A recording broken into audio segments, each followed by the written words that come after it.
Dennis the dog, a mongrel, is watching the launching of a space probe containing information about the human race on television. Neil Clark is the center of attention at his book launching party. The party is brimming with well-known publishers. The host of the night, Catherine, interviews Neil. Everything is going well until Dennis, Neil's dog, crashes the party, quite literally, as he jumps on a tray with wine glasses. The mess only gets worse with Dennis's furry friends joining in, and Neil gets caught in a stampede of dogs. Neil suddenly wakes up with a start. He had fallen asleep at his desk, and Dennis's barking woke him up. His annoying neighbor, Fiona, from upstairs, has come yet again to complain about Dennis barking. She warns if Neil doesn't control his dog, she will get Dennis sent to a dog's home. Vexed by the arguments, Neil decides to take Dennis for a walk. Neil's neighbor, Catherine, is collecting her mail when Neil greets her. He tells her he was dreaming of her. Catherine tries not to show how creepy that is, and asks about the dream. He tells her she was presenting him with a prize for his novel, which he has been writing forever. Catherine soon leaves, and Neil drowns in embarrassment for cracking dad jokes with. Somewhere in space, the Earth probe is sucked in by a serpentine trunk connected to a large ship that resembles the tentacle of an octopus. A giant alien council inspects the probe and tablet, which says humans come in peace and mean no harm, making the aliens laugh. They trash the probe in a pile of many such spacecrafts, and the tablet is kept with other similar ones, probably sent from many different planets. It is a source of entertainment for the aliens. They wonder why humans always show themselves without clothes. With the commencement of the Court of the Intergalactic Council of Superior Beings, the Council decides to give one Earthling unlimited power to do absolutely anything for 10 days. If the Earthling uses the power to fulfill evil intentions, the Earth will be eliminated. If he uses it to do good, the Earth will be invited to the Intergalactic Council. By randomization, Neil is chosen to possess the powers for 10 days. Catherine struggles to stay true to the purpose of the station she works in, which is to provide scandal, gossip, and character assassination of writers to their viewers. Poor Catherine loves books and feels dejected when she has to go against her ethics and destroy a brilliant writer by framing atrocious questions for Fainella's show. Neil is late for his class at Kinbrook Comprehensive School, where he is a teacher. Mr. Robinson, the headmaster, confronts him for being late for the 12th time this month. Making excuses as absurd as having an appointment with the Dalai Lama puts Neil in a tough spot, but the headmaster doesn't have a replacement yet, so he lets Neil go with a warning.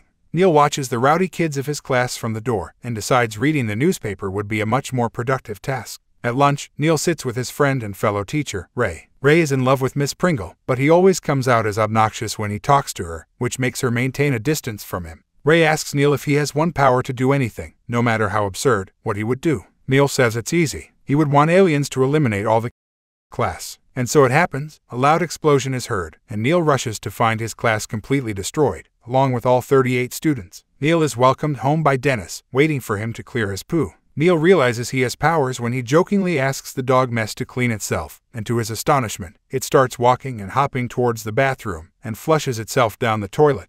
Neil also realizes he needs to wave his hand for the powers to work. But he still needs to learn to give commands, as they are taken quite literally when executing the wish. For example, to rectify his mistake of destroying his class unknowingly, he wishes for everyone who passed away to be alive again. It leads to a zombie apocalypse-like situation because all the bodies, even from the graves, come to life. After many attempts, he wishes for the blast never to happen, and is taken back to the cafeteria, where he is having lunch with Ray. Catherine is stalked by her ex-boyfriend Colonel Grant, who is full of himself and adulates Catherine. Catherine had slept with him once in a drunken stupor, which she regrets to date. Since then, Grant has been obsessed with her. Neil feels bad for his friend Ray, trying so hard to get Miss Pringle's attention, so he wishes for Miss Pringle to worship Ray. Ray is overwhelmed by Miss Pringle's sudden change towards him, making Neil laugh hard. Neil uses the power to make his petty wishes come true. The next day he tells Ray about his powers. Ray doesn't believe it at first, but when Neil makes the skeleton start talking, Ray is amazed. But he truly believes Neil when the headmaster, who hates Neil, walks in and fanboys over Neil. Miss Pringle's adulation for Ray increases day by day. Today she has made a shrine for Ray. After being harassed by Grant and getting the keys to his apartment thrown at Catherine's face, she vents her frustration with her friend Rosie. Rosie suspects Neil's orientation is towards men,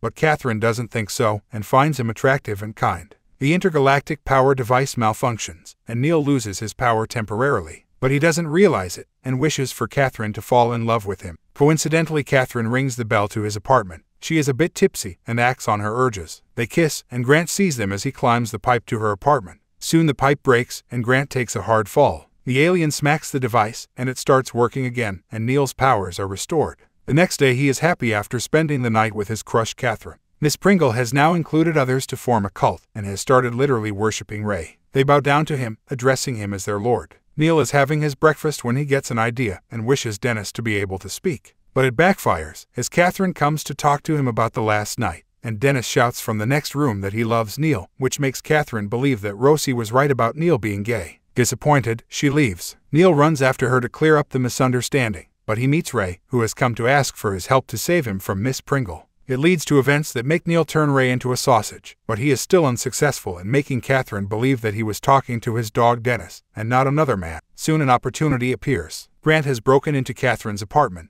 Catherine is scared out of her wits when he greets her from inside a locked apartment. She locks him again, and Neil comes to her rescue. He asks her to wait in his apartment till Grant is gone. Catherine soon comes to his apartment. They sit together at the table, eating the soup he has prepared with his powers. He tells Catherine about his powers, but she doesn't believe him. Grant isn't done yet. He makes his way into Neil's apartment by smashing the window. The two men get into a physical altercation, and Catherine lets them behave like teenage boys and leaves. Neil uses his power to stop Grant, and after flinging him to the ceiling, wall, and into the pot, Neil discloses how he just needs to wave his hand, and he can do anything. Neil is caught off guard by Dennis, and Grant uses it to his advantage by smashing the pot on Neil's head, rendering him unconscious. Grant kidnaps Neil. To make sure Neil doesn't use his power on him, he gags Neil and cages his hand in a very narrow makeshift glass box, which leaves no space for Neil to move his hand, let alone wave. He also has Dennis at gunpoint. Grant wants him to say exactly what he has written on the piece of paper kept on Neil's lap.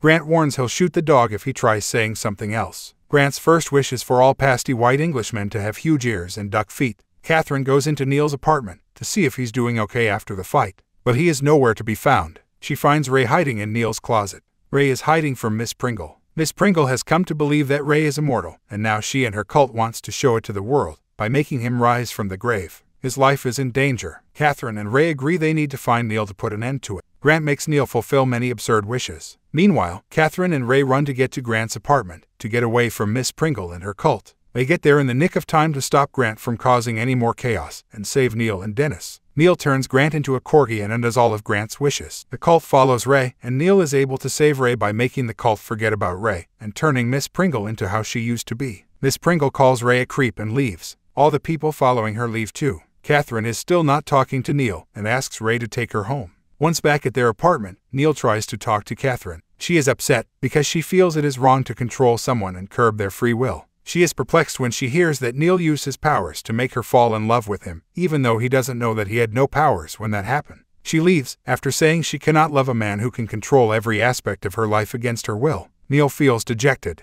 He realizes all this while he was thinking about himself. He could have used his powers to solve world problems. So he commands his powers that all the people have as much food as they want, and make all the homeless people live in their dream homes, and senseless wars be over. In the end, he adds to reverse global warming. He decides to check if his powers worked, but they backfire, as now the people have become obese due to overeating. The last parts of the Sahara Desert are now converted into a concrete jungle that leaves no space for nature, and one nation has declared war against another for no reason at all. Now that global warming is reversed, the Earth has started returning to the Ice Age. Neil turns back everything to be as it was before he started using his powers to make things right. After everything is restored, Neil remarks that absolute power doesn't corrupt a man, but drives him insane. Having had enough, Neil goes to London Bridge to jump into the River Thames. Dennis tries to stop his master, but Neil jumps anyway. Dennis jumps after his master, but realizes he can't swim. So Neil goes to rescue Dennis, consequently rescuing himself. The 10 days are up, and the Alien Council decides to destroy the Earth because, in their world, good is evil, and evil is good. As they prepare to fire the laser to burn the Earth, Dennis asks Neil to give up his powers. Neil says he can't do it, so Dennis proposes to give all of Neil's powers to him. Since he's a dog, he is good at following orders, and he'll do whatever Neil says. Neil thinks the plan is genius, and transfers all his powers to Dennis. Once done, Neil is curious to know what Dennis would wish for. Since the powers made Neil so miserable, Dennis asks the source of the power be destroyed forever. The laser shoots at the Earth and is deflected back, destroying the Intergalactic Council and their spaceship. It then deflects to all the other sources from where they derive their power and destroys them, turning them into stars.